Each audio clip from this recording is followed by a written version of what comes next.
Du coup, cette sœur a fait une vidéo pour me répondre. Je vous donne le contexte. Je parle des 8 conditions que Al-Albani a inventées à propos du voile. Et je cite qu'il mélange tout. Le fait de mettre dans le... Parce qu'en fait, il faut comprendre, ça veut dire quoi condition dans la jurisprudence? Ça a une signification. Il y a condition de l'obligation et condition de validité. Et lui, comment il les présente? Il les présente dans les conditions de la validité. À quel moment, pour qu'une femme, elle remplisse son obligation du voile, on lui demande de ne pas mettre du parfum, subhanallah. C'est quoi? Et de ne pas mettre du parfum, elle a dit que j'invente. Je vais vous montrer que bien sûr que si elle ne connaît pas la position des 4 écoles, elle n'a pas compris le sujet du tout. Bon, enfin bref.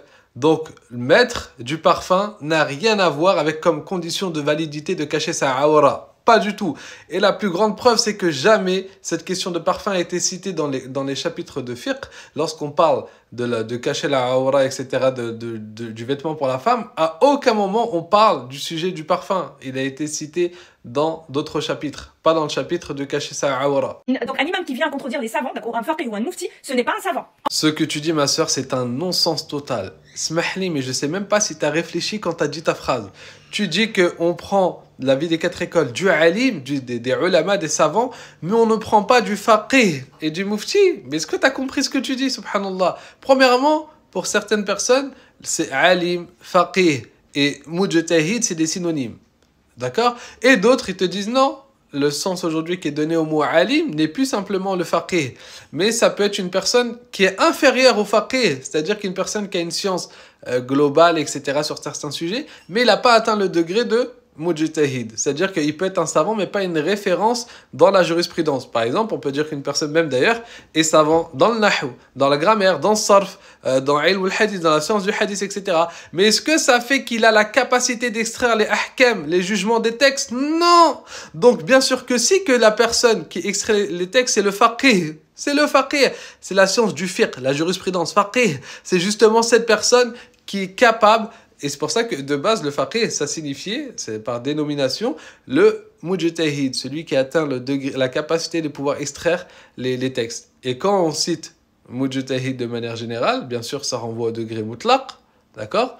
Et après, bien sûr, il y a des degrés inférieurs. Mais quand on cite juste mujtahid, on parle du mutlaq, c'est-à-dire ceux qui ont atteint, par exemple, Abu Bakr Siddiq radiallahu anhu, Omar ibn Khattab radiallahu anhu, Ali radiallahu anhu, Aisha radiallahu anha, l'imam Abu Hanifa, l'imam Malik, l'imam Shafi'i, etc.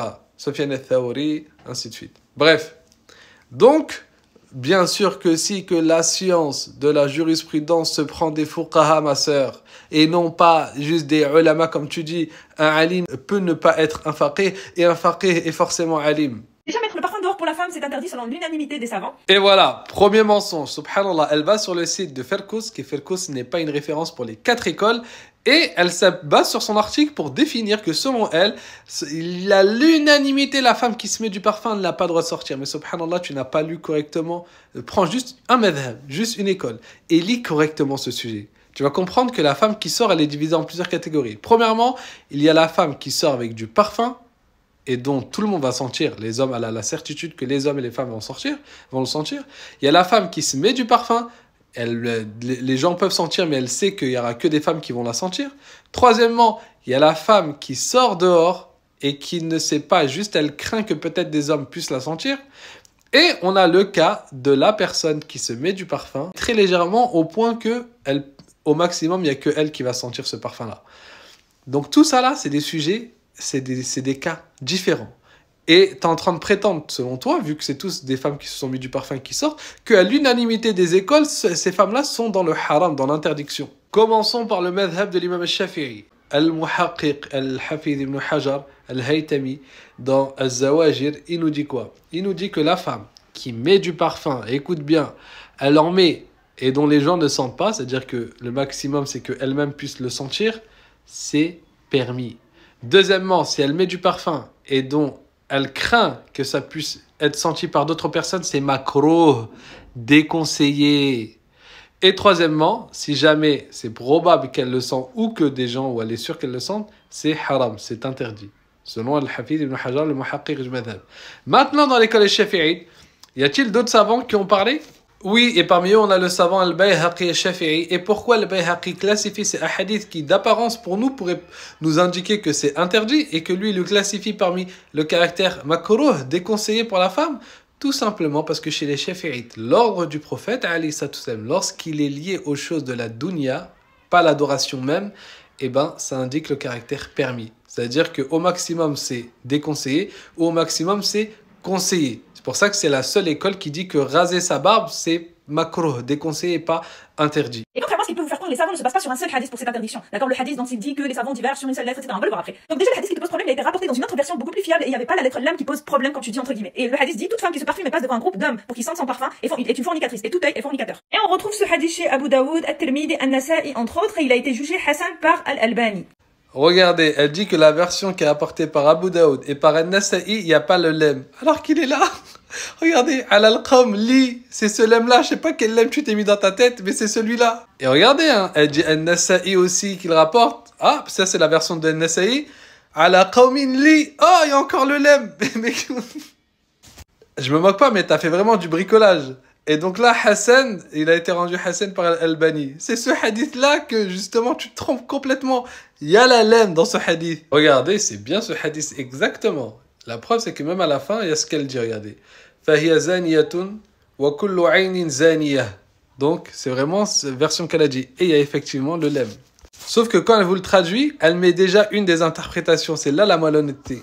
Alors que les savants sont très forts dans la langue arabe. Parmi les sciences qu'ils étudient, il y a la langue arabe. Et d'ailleurs, ils ont répondu à cette fameuse divergence concernant la lettre utilisée dans ce hadith pour répondre à personne d'autre que Ibn Rushd. Si on parle de Ibn Rushd, le grand-père et les savants, pour lui répondre concernant cette question-là, ils ont utilisé le Coran. Donc il n'y a aucune source plus fiable que le Coran par rapport à l'utilisation de cette lettre. Et là, on arrive au summum de l'essai des manipulations. Elle essaye de faire croire que le seul qui a tenu le fait que la lème dans la langue arabe implique le ta'lil, enfin signifie le ta'lil, c'est Ibn Rushd. C'est ce qu'elle dit. Et elle dit les savants lui ont répondu en utilisant le Coran. Et le Coran, c'est le meilleur des arguments.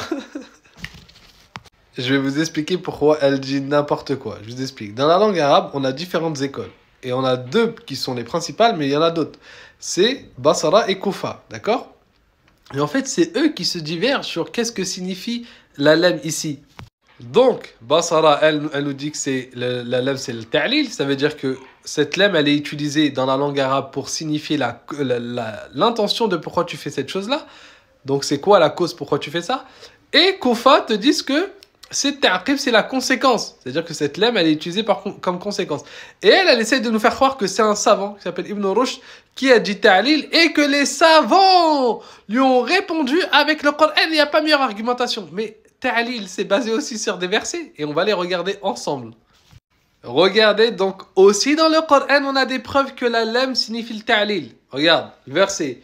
وَمَا خَلَقْتُ الْجِنَّ وَالْإِنسَ إِلَّا لِي. Cette lème-là signifie quoi ici? At-Taqib, comme tu soutiens que soi-disant tous les savants ont répondu à Ibn Rushd. Donc c'est la conséquence. Donc on doit traduire ce verset, je n'ai créé les djinns et les hommes et ils m'adorent. Ou alors c'est que pour qu'ils m'adorent. Si tu dis que c'est pour, tu dis que c'est l'am ou ta'lil. Donc tu te contredis tout seul. Donc on a bien une preuve que même dans le Coran, ceux qui ont dit que c'est ta'lil, donc Basra, ils ont des preuves aussi dans le Coran. Et il n'y a pas qu'un verset, on en a plusieurs, c'est la même chose. Ici, regardez. وَيُنَزِّلُ عَلَيْكُمْ مِنَ السَّمَاءِ مَاءً. Et il fait descendre des cieux une eau. Pourquoi? لِيُطَهِّرَكُمْ. Donc c'est bien le but ici. La lème ou ta'lil. Donc selon les savants dont la lème pour eux signifie at-ta'lil ici, donc le but, ils le traduisent différemment le hadith. Ils le traduisent comment? Il n'y a pas une femme qui met du parfum afin de faire sentir son odeur aux gens sans qu'elle soit considérée comme fornicatrice. Alors que les autres disent que c'est ta'qib, ils te disent il n'y a pas une femme qui sort et dont les gens sentent son odeur sans qu'elle soit considérée comme fornicatrice. Donc, selon le premier, ils te disent si elle a l'intention de faire sentir aux hommes, eh ben c'est interdit pour elle. Bien sûr, c'est une minorité. La majorité des savants disent non, même si elle n'a pas l'intention, si elle fait sentir aux hommes, c'est interdit. Salam a dit que toute femme qui se serait embaumée n'assiste pas à la prière de l'Isha avec nous. Et ils te disent aussi pour le deuxième hadith que tu cites à propos du Isha, que le prophète alayhi sallam, s'il a précisé que la femme ne vienne pas avec le parfum pour le Isha à la mosquée, c'est que le problème il est lié au temps du Isha et non pas au temps de manière absolue. Donc ça prouve que c'est permis en dehors du Isha et qu'au moment du Isha c'est déconseillé parce qu'à ce moment-là, à l'époque les Arabes et ainsi de suite, les femmes elles étaient beaucoup agressées. Bref, ceci nous montre bien que ça a zéro rapport avec le fait de cacher la aura. La aura, c'est obligatoire à l'unanimité des savants. Et ça, il y a eu une divergence, même si la majorité, bien sûr, interdit à la femme de mettre du parfum que les hommes sentent dehors. Mais elle a droit si c'est minime et il n'y a que elle qui sent.